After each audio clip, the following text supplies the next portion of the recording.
Bangla audio ও আলোচনা ক্লাসে আপনাদের স্বাগত। আজকে আমি পাঠ করব নবম শ্রেণীর সাহিত্য সম্ভার থেকে অক্ষয়চন্দ্র সরকারের লেখা গগনপট।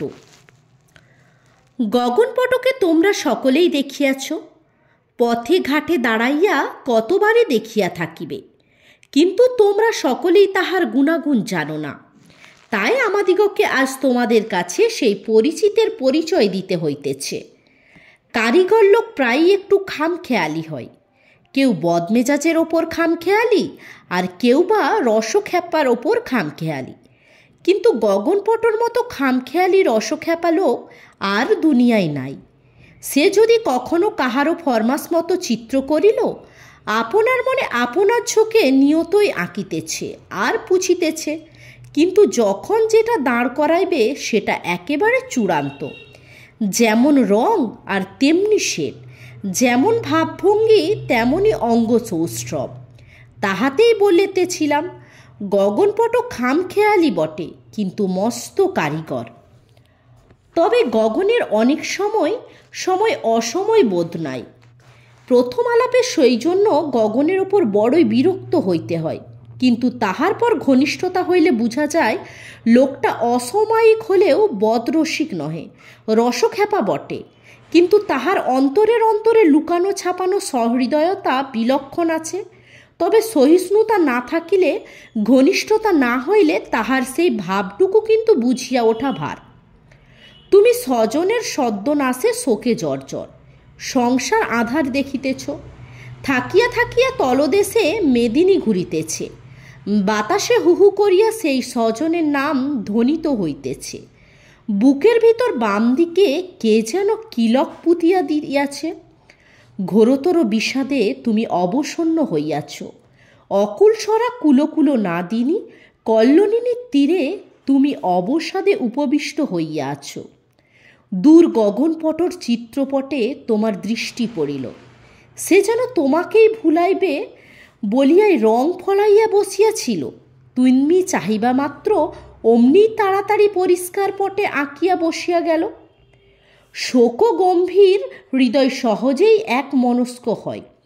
তুমি এক মনে সেই অপূর্ব চিত্র দেখিতে লাগিলে তোমার সেই স্বজনের সৌম্য মূর্তি বা আঁকিবে? তা তো নয়, ভীষণ দ্রষ্ট একটা বিষম ব্যাঘ্র কাহাকে যেন কামড়াইয়া রহিয়াছে। তোমার বোধ হইল সেই ব্যাঘ্রদ্রষ্ট ব্যক্তিই যেন তোমার স্বজন। তোমার বুকের সেল কে যেন নাড়িয়া দিল, তোমার মর্ম জ্বালা হইল। গগন চিত্রকরকে মহা নিষ্ঠুর স্থির করিয়া মহাবিরক্ত হইলে। তুমি মুখ ফিরাইবে এমন সময় চকিতের মধ্যে দেখিলে যে চিত্রপটে আর সে ভয়ানক ব্যাঘ্র নাই। তোমার সেই ভূপাতিত বন্ধু সৌম্যমূর্তিতে গগনের পট শোভা করিতেছে, আর একখানি সুন্দর হস্ত যেন তাহাতে আস্তে আস্তে কোথায় মন্দ মন্দ লইয়া যাইতেছে। তোমার প্রাণ যেন একটু শীতল হইল। তুমি একটু দীর্ঘ নিঃশ্বাস ফেলিলে, ভাবিলে গগনপট খ্যাপা হইউক আর যাই হইউক মনের কথা বুঝিতে পারে, পোড়া মন একটু শীতল করিতে পারে। মনে যদি একবার ধারণা হয় যে লোকটা সহৃদয় এবং তোমার ব্যথার ব্যথী, তাহা হইলে তাহাকে ভালোবাসিতে হয়। আর হৃদয় যখন শোকে তাপে গম্ভীর, তখন ভালোবাসাও একদিনে এক মুহূর্তে প্রগাঢ় হইয়া পড়ে। তুমি অন্তরের অন্তরে বুঝিলে যে গগন তোমার ব্যথার ব্যথী, অমনি যেন তাহার ওপর তোমার একটু ভালোবাসা জন্মিল। তুমি নদী তীরস্থ শয্যায় শায়িত হইয়া এক মনে স্থির নয়নে গগনের খামখেয়ালির কারিগরি পর্যালোচনা করিতে লাগিলে। গগন আঁকিল একটা বৃহৎ কুম্ভীর, সূচালো মুখ, কর্কশ গাত্র, কণ্টকিত লাঙ্গুল, কপিল বর্ণ, ভয়ঙ্কর ভঙ্গি, সব ঠিকঠাক হুবহু, যেন অগাধ নীল জলে সাঁতার দিতেছে। হঠাৎ কুম্ভীর দ্বিখণ্ডিকৃত হইল, গায়ে কাঁটাগুলি তুলার মতো ফুলো ফুলো হইল, মুখ কোণ সংযত হইল, রংটা কেমন একটু ঘোলা ঘোলা হইল। পরক্ষণেই দেখো দুইটি নিরীহ মেষ পাশাপাশি ঘেঁষাঘেঁষি সেই নীল প্রান্তের সৈন্য বিচরণ করিতেছে। তুমি ভাবিতেছ ভয়ঙ্কর কুম্ভীর যমজ মেষ শিশু হইল।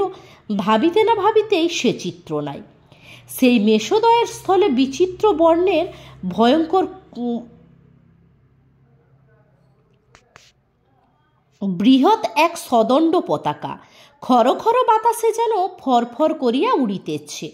স্বজন বিয়োগ চিন্তা তোমার মন হইতে ক্ষণিকের তরে অন্তর্হিত হইল।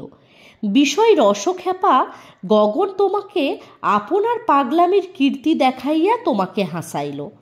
তোমার সেই মলিন ম্লান মুখের অধর প্রান্তে সেই অন্তরের হাসি ঈষৎ দেখা দিল। তুমি অন্তরে বলিলে, পাগলা পটর ভেতরের কথাটা ঠিক, সংসারের সকলই তো এইরূপ পরিবর্তনশীল, তা ওই কেবল স্থাবর চিত্র আঁকিবে কেন? এই চিন্তায় তুমি অন্যমনস্ক হইয়াছিলে। দেখিলে সে বিচিত্র নিশান আর নাই। মৃদু আভায় একটি স্থির চিতা যেন ধীরে ধীরে জ্বলিতেছে। সেই চিতার মধ্যে অস্পষ্ট অবয়বে তোমার সেই সজ্জনের শবমূর্তি। শবদেহ কিন্তু নিষ্প্রভ নহে। সূর্যাস্তকালের পূর্ব দিকের পাতলা মেঘের ওপর ক্ষীণ রামধনুর ন্যায় একটু হাসি যেন সেই মুখপ্রান্তে দেখা দিতেছে। চক্ষুদয়ের প্রশান্ত শীতল জাতি গগনের চিত্রান্তরে যেন স্থাপিত হইয়াছে। দিব্যাঙ্গনা ভাসিয়া ভাসিয়া নিম্নস্তরে চিতার দিকে অগ্রসর হইতে লাগিল। নিম্নস্তরে চিতাও শবদেহ লইয়া দিব্যাঙ্গনার দিকে প্রবাহিত হইতে লাগিল। কাছাকাছি হইল, তোমার চক্ষুতে জল আসিল। চক্ষু মুছিয়া চাটিয়া দেখিলে সেসব আর কিছুই নাই। গগনপট নীল পটের এখানে সেখানে কেবল কাঁচা সোনার স্তবক আটিতেছে, আর তাহাতে জরদ, ধুমুল, পাংশু কত বিচিত্র রঙের শেড দিতেছে। তুমি উঠিয়া বসিলে, দীর্ঘ নিঃশ্বাস ফেলিলে, এবার মুখ ফুটিয়া বলিয়া উঠিলে, গগন সকলকেই জানে, সকলকেই চেনে, আমরা কিন্তু উহাকে কেউই চিনিতে পারিলাম না। দেখো, আমাদের সকল সংবাদই রাখে, আমরা কিন্তু উহার কিছুই জানি না। গগনের কার্য সাধন হইয়াছে, তাহার সহিত একবার ঘনিষ্ঠতা করিলেই সে তাহার অস্থাবর পর দেখাইয়া তোমার কিছু না কিছু ভালো করিবেই। হয় তোমার মনের কপাট খুলিয়া দিবে, নয় তোমার শোকের সান্ত্বনা করিবে। কখনো হয়তো তোমার আনন্দের সংবর্ধনা করিবে, আবার কখনো হয়তো তোমাকে ধর্মের দিকে আকর্ষণ করিবে। আজ সে তোমার শোক সন্তপ্ত হৃদয়ে সান্ত্বনা দান করিয়াছে। তোমার মাথা হালকা হইয়াছে বটে, এখন আর ঘুরিতেছে না। বাতাস এখনো হুহু করিতেছে, এখনো পিলু রাগিনীতে ভরিয়া আছে, কিন্তু এখন তো আর তোমার বন্ধু নাম করিয়া কাঁদিতেছে না। বুকে এখনো শেল বাঁধিয়া আছে বটে, কিন্তু তেমন করিয়া আর তো কেউ তোমাকে মোচড় দিতেছে না। গগনের কার্য সমাধা হইয়াছে। গগন তোমার শোক ও বন্যির প্রখরতা নষ্ট করিয়াছে। তুমি এবার ধীরে ধীরে ফিরিয়া দেখিলে, পশ্চিমের দিক চক্রবাল ব্যাপিয়া ঘন সন্নিবেশিত শাল বিটপি আচ্ছাদিত পর্বতবেদীর উপরই জ্বলন্ত কাঞ্চনরাগে এক অপূর্ব প্রতিমা দীপ্ত পাইতেছে। গগনপটর সেই এক প্রিয় প্রতিমা মাস মাস ধরিয়া প্রত্যহই আঁকে, আর প্রত্যহই পুছিয়া ফেলে। তাহার বিরক্তিও নাই, তৃপ্তিও নাই। ওই প্রতিমা একখানি আশ্চর্য ছবি। গগনপট প্রায়ই প্রত্যহ আঁকে, আর আমরাও সেই প্রায়ই প্রত্যহ দেখি, তবু নিত্যই নতুন। পুরাণের পুরাণ মহাপুরাণকে নতুন করিয়া দেখাইতে গগনপট যেমন পটু, এমন আর দ্বিতীয় নাই। কিন্তু কেবল তাই বলিয়া যে পশ্চিমের প্রতিমা আশ্চর্য ছবি তাহা নয়। ও এক আজগুবি কাণ্ড। মুখ নাই, অথচ দেখো কেমন হাসিতেছে। চোখ নাই, ভুরু নাই, তবু দেখো কেমন চোখ রাঙাইয়া ভুরুটি করিয়াছে। আর আশ্চর্যের আশ্চর্য, ওই মধুর হাসিতে আর ওই ভীষণ ভুক্রুটিতে দেখো দেখি কেমন মাখামাখি, কেমন মেশামেশি। ওই দেখো কেমন অপূর্ব হাসি। টলমল তপ্ত কাঞ্চন সাগরে যেন অমৃতের লহরী উঠিল। ওই দেখো কেমন রাগ। ব্রহ্ম কোপানলে যেন খাণ্ডবদাহ হইবে। ওই দেখো নিস্তব্ধ, তবু যেন তোমাকে স্বর্গের বার্তা ধীরে ধীরে বুঝাইয়া দিতেছে। চক্ষু নাই, তবু যেন তোমার অন্তঃস্থল পর্যন্ত দেখিতে পাইতেছে। আর দেখো নিশ্চল সুস্থির, তথাপি যেন হাত তুলিয়া তোমাকে অভয় দান করিতেছে, আশীর্বাদ করিতেছে। এসো, আমরা প্রণত হই, সঙ্গে সঙ্গে মহাশিল্পী গগন চিত্রকরকে নমস্কার করি এবং তাহার ওস্তাদকে একবার দেখাইবার জন্য তাহার কাছে প্রার্থনা করি। গগন দাদা, তোমার খ্যাপামিতে ক্ষান্ত দিয়া একবার আমাদের গুটিকত কথা শোনো।